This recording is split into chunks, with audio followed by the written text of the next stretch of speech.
Welcome to the Sandwich Generation podcast, a resource for adults balancing the dual responsibilities of raising children and caring for aging parents. Whether you're helping your parents downsize, explore real estate options, navigating caregiving, or looking for practical advice to help your family thrive, this is the place for you. Join us as we bring you expert insights, heartfelt stories, and actionable items to support you and your family within this unique generation. Hey there, it's Lisa Treadwell. And I'm Sarah McCord. We are the host of the podcast, The Sandwich Generation, and we've got a guest here today that we're going to interview. His name is Dave Holder, and he is the founder of Assisted Living Locators North Indianapolis. So he has developed the northern part of Indianapolis as a representative, and we're going to get into what Assisted Living Locators is and how Dave can help you and or your family members. But it starts off with a great story from Dave about his father-in-law, and which is how he got started helping seniors. So let's go ahead and bring Dave to the stage and let's hear from him. Welcome. Thank you, guys. Thank you so much for having me, Sarah and Lisa. This is awesome. Yeah, I'm excited to talk to you guys and be interviewed, I guess. Well, we're happy to have you. So we're going to do like a little series here the next couple weeks on the podcast about just how adult children can kind of have that conversation, or some signs that they might be able to recognize when it's time for mom or dad or their in-laws, whoever it might be, to maybe make that next step to independent living, assisted living, that kind of thing. And so we thought you would be a perfect guest to share, kind of your background, what you do, and some of the things, maybe challenges you've seen with families as they're trying to navigate this move and figuring out where they need to go, what kind of care they need. So why don't you just give us a little bit about what you do and how you got into this, like Sure. Lisa mentioned, your background with your family. My father-in-law. My father-in-law. So yeah, my background was landscaping, horticulture. I thought I would be in that world forever. And,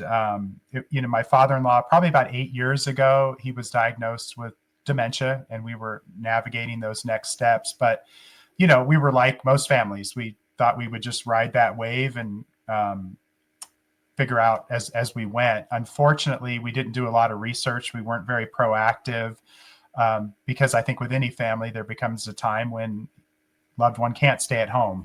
And unfortunately, that's what happened. It smacked us right in the face. 1 week, 2 times, the Carmel Fire Department was called. And wow. Mom can't care for him anymore. We've got to make a decision. And then that whole wave of, where do we go? What questions do we ask? What's a good community? How much does this cost? And then you peel back the layers on the onion of, they haven't looked at the will in 25 years. All of those things came down at once, and it was very stressful. And we made the best decision that we could. And 3 months later, we said, this wasn't a good decision. Community wasn't a good fit. We had a lot of questions about the caregiving. And so we started that process all over again and got him moved for a second time. And it was shortly after that where I was looking to maybe make a change and not have the weather control my life so much. And I was really stressed. And thankfully, this person who was a franchise broker suggested Assisted Living Locators, not even knowing what I was going through. But as soon as he did and explained what it was that I can do to help families, I was like, oh my God, we just moved my father-in-law for the second time. It's been horrible. And I just, verbally vomited and told him everything that was so stressful. And he was like, you could be that guy to help families not go through this. And so without any knowledge or background in this, I just felt like it really spoke to my heart. And in June of 2018, opened the franchise here in Central Indiana. I remember when I met you, Dave, it was you were like brand new, you were like, I don't know what I don't know. I mean, but you could tell that your heart was in the right spot and that you were doing it because you'd lived it. Like you were like, people need help and I don't know how I'm going to help yet, but I'm going to, figure it out. And you certainly have. So yeah, thank you. Yeah, I remember sitting next to you down at the Harrison Center when they were rolling out the Dementia Friends Indiana. And yeah, I look back at that now and I'm just like, oh my God, what were you thinking? But I'm so glad that I took the leap of faith because it is so, as you guys know, it's so awesome to be a resource and just to help people and, be able to make a business out of this. But it really just makes my heart sing, every day. So it is not work. I finally figured it out. I'm not in my late 40s anymore, but I made that leap in my late 40s, and to still be doing it is awesome for sure. Yeah. I think so many people in this industry have a similar story as yours, which connects us all. And it's so easy to see when people in this industry are passionate about serving seniors. And you're definitely one of the good ones. That's what I always think about when thinking about Dave. Sorry, my coffee bells going off. I guess it's time to stop drinking coffee. It's noon. Yes. 12 o'clock. Yeah. Well, thank you. And you guys are so kind. And if you just want to keep the accolades for the next hour, I'm good with that too. You didn't pay us to say these things, right? Yeah. Well, so tell us a little bit about what Assisted Living Locators does and how you work with families directly. Yeah, that's great. So basically, I'm the owner of the company. I'm a senior living advisor, and I think I always use the analogy, and I don't know that it's exactly correct, but people seem to relate to it. I'm a bit like a realtor for senior living. So families can come to me and independent, assisted living, or memory care. And I always say that's like the residential side of senior living. So I don't do anything with rehabs or nursing homes. So that's not my wheelhouse. But I'm there to help them understand how to navigate this and work with them to really create transparency. So if a family reaches out to me, I'm going to learn everything I can about their situation, from location to budget to what would be a good fit, aesthetically, apartment size, but then what's important to the family, what activities are going to be important. And then at that point, I'll provide them some options. And I keep very detailed notes on all of those communities so they can get a deep dive and, again, create that transparency of, hey, here's why I picked these options for you. I think these check the most boxes, and they'll learn pricing and all of that. And then I'm there to help guide them. But other part of my services, I go on the tours with them. So I'll set those up, ask those questions, help them navigate that, help them strategize. It's ultimately their decision. There's no cost to work with me. They don't pay more, anything like that. Once they do make that decision, I get paid a referral fee from the community by bringing them leads. So I just, again, like you go to buy a house, the seller pays all the fees. That's what I'm there. So at the end of the day, really, they can make an educated and informed decision about those next steps, whatever they are. Okay.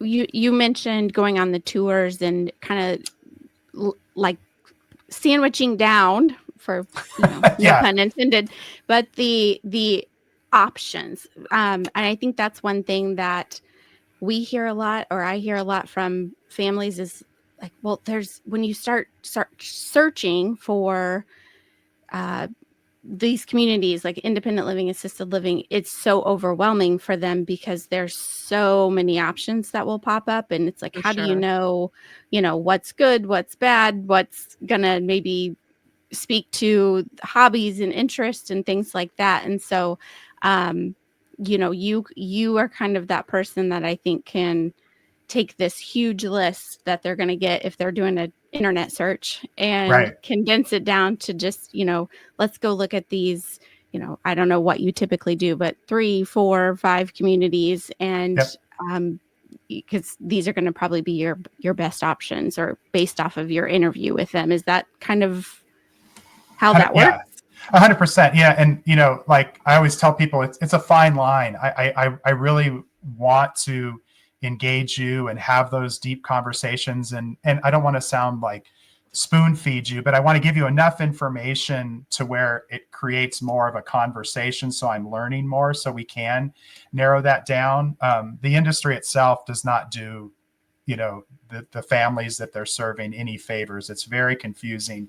Right. It's very overwhelming to look for those options. But, by asking those questions about, whether it's financial or location, and then really talking about what's the difference between independent living and assisted. Yeah. If there's a dementia diagnosis, that doesn't necessarily mean that we've got to move mom to a memory care, but really having those conversations, I really can narrow it down to, like you said, Sarah, 3 or 4 that are really great options. And again, sometimes the families might say, we like this one, but here's what we don't like about this other one. Is there something else that fits within that? If I can get them to talk like that with me, we don't have to see 5 or 6 or 7, because, they're not all going to serve those needs. So that's really where I kind of wear that realtor, advisor, advocate, psychologist, bartender, whatever I have to be, to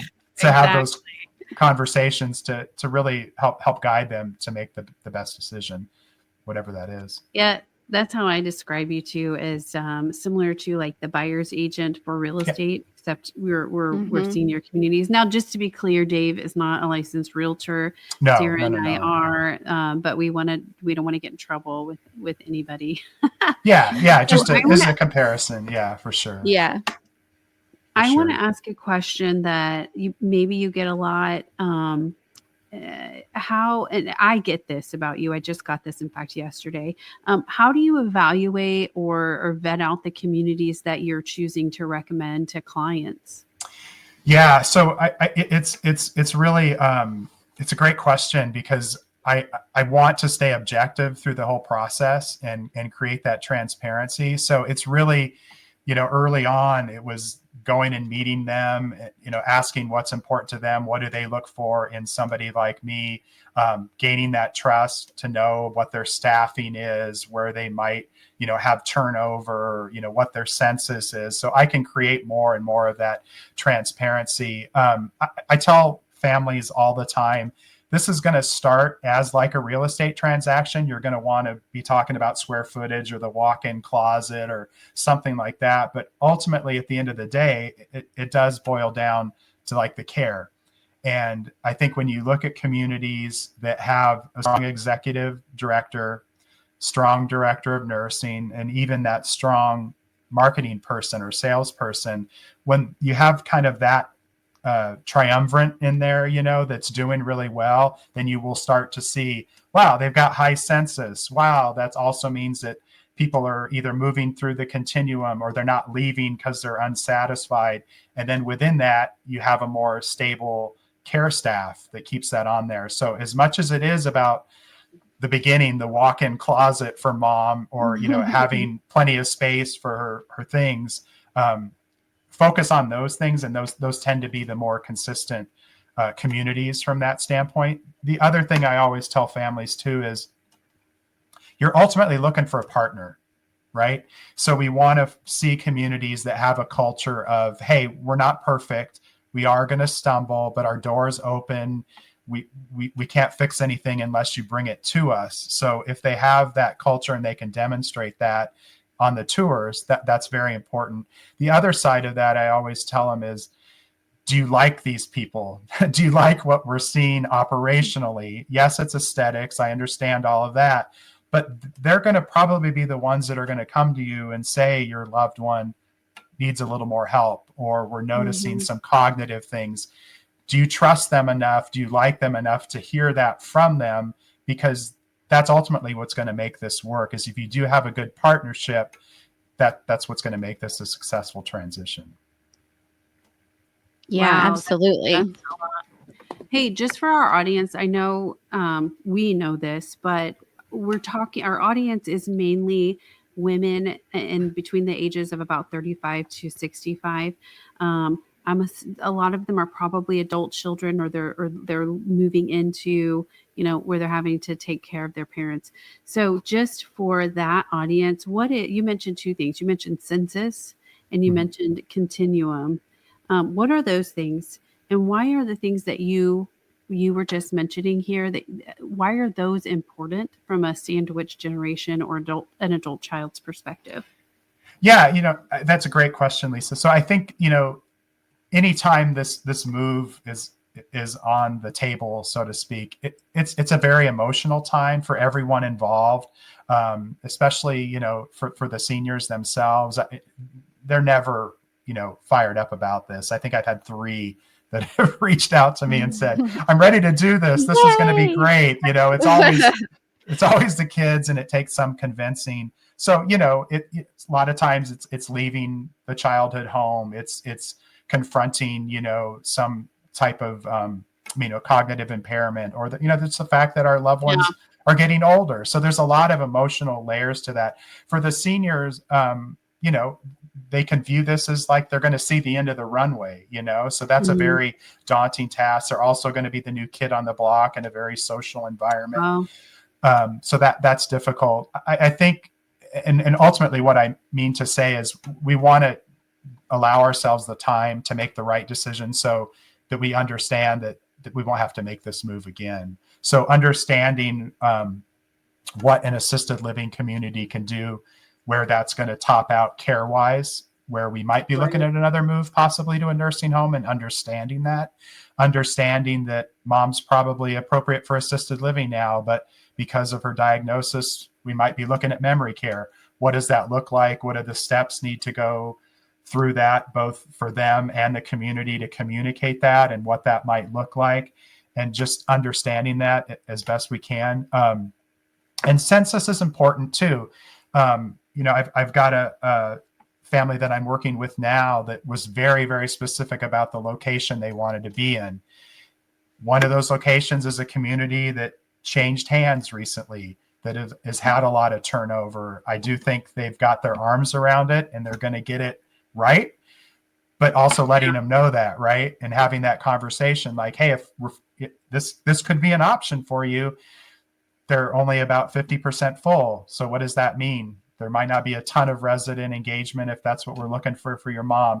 The activities might not be as robust until they get to that 60, 75, 90% full. So you might love the surroundings, but you might have a few things we'll have to navigate if you do move your mom here. So being able to allow yourself that time to have those conversations and really think about that is just so important. And I know you guys talk about it all the time. It's just about being proactive. Yeah, such good information. Yeah. Was I rambling there? Was that good? Did I answer your question? No, that was great. Yeah. Right. Sarah, you had the content you wanted to ask. Yeah. I was just going to say the continuum, we've mentioned it on a few podcast episodes now, but just being able to transition from one stage of care to the next is kind of how that works. So a lot of communities may have independent living where you can come in and you're not needing any care assistance, but then transitioning to assisted living when needed, memory care when needed, or if needed, and then, potentially onto more of that like skilled nursing, long-term care situation. So, so I just wanted to make sure we hit on that. Let's see. I wanted to see if there are like some of the challenges that you see with families that you've worked with. Like, what are the things that are keeping them from making that move or the transition? Like, what are the things that come up most frequently for you when they're struggling to convince mom or dad, or just even make the actual decision to do it? Yeah, I think the biggest thing is with the parents or the senior themselves. I think assisted living only really came to Indiana in the late 90s, mid to late 90s. So if you're of a certain age, you just assume that word is an umbrella term to mean nursing home. Nursing home. They hate that word. Yep. Yeah, exactly. Yeah. So there's that Facility. resistance. Yeah, to just get over that. That's probably the biggest one. And then just navigating family dynamics is also really, really difficult. Really getting everyone to understand that, whether it's assisted living, let's just stick with that.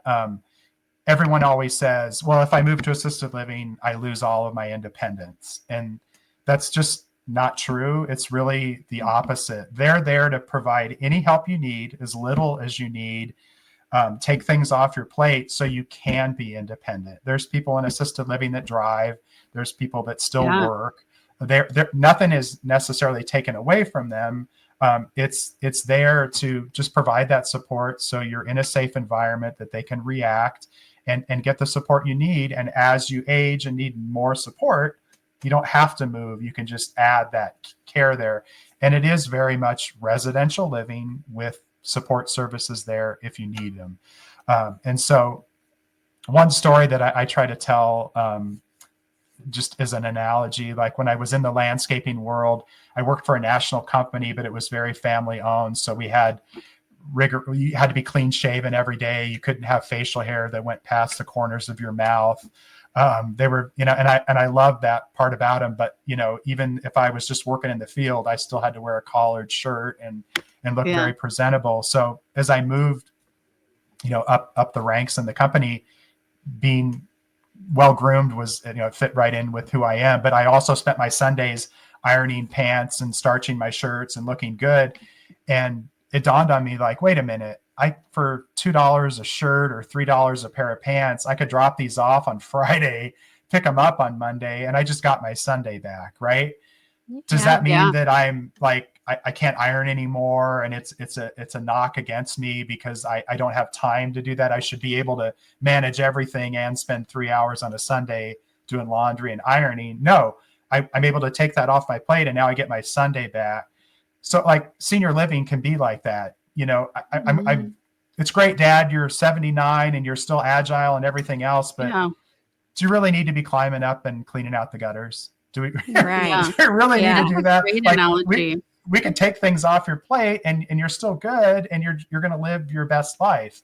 And that's kind of how senior living, I think, should be approached. And for a lot of people, that's a great answer for them, is to not have to worry about those things anymore. That's a great analogy. I love that. Yeah. Yeah. I always say that for a lot of the women, they talk about, like, I don't want to give up cooking because I enjoy cooking. And I'm like, well, but do you? Yeah. Or have you just been, but no, a lot of them do. Have you just and been it's like, well, feeding you your don't husband have all these to. years? Right. Yeah. Like you don't have to give that up, but wouldn't it be nice to have the option for every meal to decide whether you want to cook something for yourself or just walk down to the dining room and have someone serve you? You deserve that at this point in your life, to have that option. Yeah, absolutely. And that takes time, and it is hard, and it's difficult to get your head around that, but allowing yourself the time to kind of let those things digest and think about that and where you want to spend maybe the last years of your life, it's important. So getting out and getting ahead of it and having those conversations and kind of understanding that 9 times out of 10, it's like I said, it's the kids reaching out to me or the younger loved one, we'll put it that way. And so much of the time I work directly with them to kind of talk this through and understand the finances and even tour. And then we can strategize and say, all right, what are the hiccups for Dad? Where are we going to get kickback? Do we like this community? Where should we go? And then how do we bring him into that conversation? Is it bringing him for happy hour to where he can see the joy in a community, or come for a meal if meals are really important? How do we get them on board? And I'm happy to step in, to help support the kids and say, no, this isn't a nursing home, and no, we're not going to forcibly drag you there. And sometimes they ask me questions. Well, what about this place? I heard this place was horrible, that type of thing. But it's the last thing you want to have to do with no time. It's tough, because then you're dealing availability and things like that. It becomes harder. It may not be your first choice where you end up having to go. Yeah, you mentioned that in a lot of cases you have an adult child involved, which is the whole reason we started this podcast, because we do our in-person thing, which you've been involved with for a long time, but we weren't reaching the audience that we needed to probably reach the most, or at least first. So that was good. You also mentioned something about different family dynamics, and how sometimes you're kind of a bartender. Boy, do we have stories that we could share over drinks someday. Right? Yeah. Oh yeah. But that's all part of it. And I always tell families, like, look, if my family was great communicators and great planners, and there wasn't any sort of, dysfunction or whatever, I wouldn't be here today. So don't be embarrassed by it. You don't know what you don't know. It's okay. We'll figure it out. But I think just as I just shout from the rooftops, like, call me. It's okay. Like, I'll probably tell you something that might change your whole trajectory of what you thought you need, or at least, if it's soon enough, we can help maybe rectify some financial things if we can do it soon enough. So you're not wasting my time by reaching out, even if you don't know if this is going to happen. So, and pulling in that third party, we're not connected to the childhood, drama that happened between the family. So we can speak rationally. You can speak rationally without so much emotional, attachment to the entire situation. So that's a big reason, right? To bring you in. Do you guys find that you're like all like you're a great teacher and educator and you're compassionate, but then when it comes to your family, like, that just goes out the window, right? It's so funny. Yeah. It's so funny. Oh yeah. My family would tell you that exact. It's not. This is not. I'm a different person around my family. Not like a different person, but you know what I mean. Much harsher, I'd say, and less patient. Yeah. Yep. I visited my parents between Christmas and New Year, and like one remote control about I just about lost it over. But anyway, I digress. But yes, I stopped in to my dad's in Houston this past weekend, and I thought I was going to die of heat exhaustion. He had the thermostat at 74 degrees. Yeah, you're like shedding your clothing as like Yeah, but when he comes to my house, he freezes. That's awesome. Oh, those family dynamics, aren't they fun? For sure. Oh, absolutely. But the fun and dysfunctional, yes. Right. That's right. No, I tell people all the time, like, let me be the bad guy if they're not listening to you. And that can be for the adult child to their parent, or to the parent to their adult child. I'm like, tell me what your issues and concerns are, and I'll try to be that voice of reason, or the bad guy if I need to be the bad guy, and just say, hey, they don't want to do that. That's not what's going to happen. So let's just take that off the table and move on. Let's sometimes they just, but we often are, I said this before on here, the meanest to those that are the closest to us. We just can be, it can be hard to do. So I wanted to ask you about, are there communities, and you may or may not know, but in the area that kind of cater to more cultural religions, or backgrounds, foods, like interests? Like, do communities do a good job of trying to kind of be diverse, or are there some that lean one way more than the other? What are your thoughts on that? And how do you handle that, by the way? If there So a lot of like the better communities, so to speak, that have like a resident council, which is sometimes it's elected post for them to the residents will get feedback from other residents about the food, and then they share that in meetings and they pass that stuff. A good community really should be listening to the residents, and they should be the ones driving those activities of what it is that they want to do and what they like on the menu and what they don't like.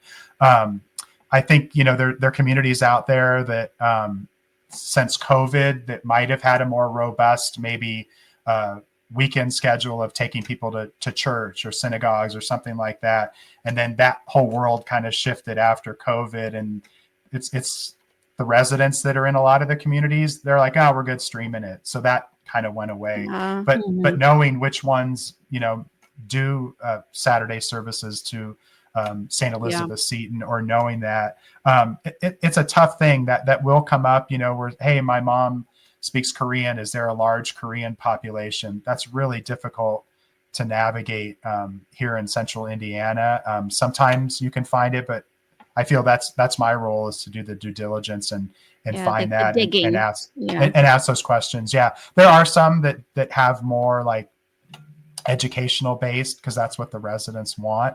Well, they'll have more speakers. Other times, honestly, I don't mean this to be jokingly, but sometimes happy hour for whatever that group of residents is very popular. And so that will ramp up to 3 days a week because that's what they want. And that's not to say that it's a drunken fest, but that might be, they just like the social aspect. The social. Yeah, that makes sense. Yeah, okay. For sure. I'm looking through my questions. Lisa, do you have any other questions you wanted to? Okay, so I don't know how deep you want to get into this, but you mentioned Let's do it. Let's do it, right? All right. So you mentioned that you partner with communities and you basically form a contract with them, and you have an agreement with them about how you're going to get paid. So if I wanted to hire you for my mom, right. Mom, if you're watching or listening, I'm not going to do that, but not yet. Not yet. Right. Not yet. Right. Not yet. No. So I can be assured it's not going to cost me anything to work with you, right? How does that work? Right. How do you get paid? So and the agreements with the communities are basically just kind of say like, we will pay you X amount if you bring us a referral that's not a redundant lead, meaning, the family hasn't already toured with us, or they've reached out to an online internet search provider from that standpoint. We won't name names. Yeah, we won't name names. Joan London. So anyway, and so, and I understand, like, that people would think that I'm going to, move to the ones that pay me more, or this one pays me quicker, so I've got to get people filled up there. And as much as I'm there to be objective and to be as transparent as I can. So if I'm doing my job right and they're telling me X, Y, and Z is really important, and also A, B, and C, and then I provide them options that have all 6 of those things, and I've got 3 really solid options, then I'm doing my job, right? And then I'm creating that transparency. So I'm on one hand, I don't mean this flippant. I don't care where you go because I'll get paid either way. I don't mean that, but ultimately, like that's my job, is to do that. If they come to me and say, hey, we've got a budget of X, and then I give them something that's twice as much, then that's suspicious, or I'm giving them options that don't fit. Then absolutely call me out of it. But no, I'm not. As long as they haven't reached out or had some other contact with that community, they don't pay more by working with me. I believe I get paid out of their marketing budget. So it's not like, oh, you're working with Dave. All right, that base rate goes up because we got to pay him. Oh, yeah. And ultimately, the communities want to work with me, that is important to me, that I'm a good partner to them, and I am bringing them qualified leads. I'm not bringing them people that are more appropriate for skilled nursing, that I'm responsive to them, because in a sense, I'm kind of doing the heavy lifting. I'm saying, hey, I've got somebody that's really involved, and they would love the book club, and they're involved, and I'm checking all the boxes, and they're like, wow, this is great for us, and financially they could be here. Yeah, thank you, Dave. This is great. So Yeah, you're selling the community for them. So a lot of their job, it's you're bringing them a qualified, for the most part. I mean, you can't Yeah. get into super financial stuff, but for the most part, qualified and leads that are interested in what that community has to offer, so that that marketing person has very little to do in terms of selling the community when they Right. come with you to the community. So they should call you first, not call a service or look online or hit a contact us form or call a senior community. They should call Dave Holder first, right? Yeah. I mean, yeah. And, and I'm not going to bother them. I probably could be a little bit more, sales oriented. For me, it's all about the pipeline and meeting people and Yeah. helping them and not overwhelming them and not creating a false sense of urgency. But yeah, and I don't make anybody sign anything or swear allegiance to me. I'm very transparent how I get paid and stuff, and Yeah. just say, if your neighbor had an experience at a community that wasn't on my list, just let me know and I can send you my notes or we can have a conversation around that. Just don't call them, and then it just starts to get sticky. And there are communities that don't work with referral partners like me. I let families know who that is, and if I have a situation where they want to go there and then two of the other options do work with me, I'm not going to abandon them for an hour and a half tour and say, yeah, you're on your own, because they're not going to pay me. I'll help in Right. any way that I can and try to provide perspective. And quite honestly, there's a few communities out there I don't have contracts with, for whatever reason. They don't want to sign them, but we kind of have an agreement that, again, if as long as it's not a redundant lead, they're willing to work with me and get paid. So that's okay too. Okay. That's why we know you're one of the good guys. Yeah. Yeah. Thank you. Yeah. And not to just stay on my business, but, Medicaid waiver is out there. And so if somebody's on Medicaid waiver or, does not have the funds to private pay, they do have to be private pay for me to collect a referral fee. But that world is confusing and overwhelming. And Sure. those people deserve just as much service and direction when it comes to that. So if somebody's on Medicaid waiver and doesn't know what communities accept the Medicaid waiver, I keep a pretty up-to-date list and do work with those communities, in those private pay situations. But if the internet does not help you, you can't just search Indiana No, Medicaid yeah. waiver communities and, here's where Absolutely. they are. Yeah. Please reach out to me. I'll tell you, my Yeah. experiences and send the list and send my notes. I mean, I can't go to as far as to tour with them, but I'm still happy to be a resource from that regard too. Try to point them in the right direction at least, which is great. Absolutely. Yeah. Absolutely. Yeah. Yeah. Because it is confusing. So if someone wants to work with you, Dave, like how do they get in contact with you? What's the best way? Can you follow you on social media or website? Website. Yeah. They can go to assistedlivinglocators.com/North Indy, I believe, or Care Advisor North Indy. And yeah, I've got has information on there. They can fill out an assessment form that'll kind of tell them, yeah, you're probably looking for assisted living, or you might be more appropriate for memory care. But I get all of that, automated, and I can reach out to them, certainly call and set it up. But yeah, the steps are kind of initial conversation about what I do. If they want to work with me after that conversation, then we'll kind of do a standard intake where I'll ask all of those important questions. And then the next step will be just sending up a follow-up email that's got all of my notes outlined to them. From there, we can either have another conversation around those options, or if they like those, again, I'll set up the tours and then go there with them and then kind of be there to be that, like I said, advisor, advocate. Again, it's their decision. But again, I love that realtor analogy, because if they need movers or sell a house, or never mind, they're going to stay home and they need a home care referral or elder law attorney, I know all of those people and have good relationships that I can always refer and help them. But really, I just want them to feel at the end of the day, whatever their decision is, they're like, oh, Dave really helped us and we didn't know which way to go, and now we know, and we feel good about the next steps. And then I stay in contact with them, after the first 30 days. How did we do? Was there anything we didn't talk about that you learned that we should have? Is the community good? How anything that I can help you with, that I'm still in contact. Yeah, and Awesome. we can edit this video and add your website for the Okay. viewers. Those who I are should know that, watching right? it on YouTube. No, that's Yeah. okay. I No, think it's I did the same thing in one of our yeah. earlier podcasts about our I was website. say I did look it up. Assisted Living Locators slash if you do North Indy, you'll find you, or you can just Okay. go to the regular Assisted Living Locators, put your zip code in, Yeah. and then Yeah. it will point you if you're in the central Indiana area. It's going to point you to Dave. Yeah. Also, phone number I have as 317-854-9030.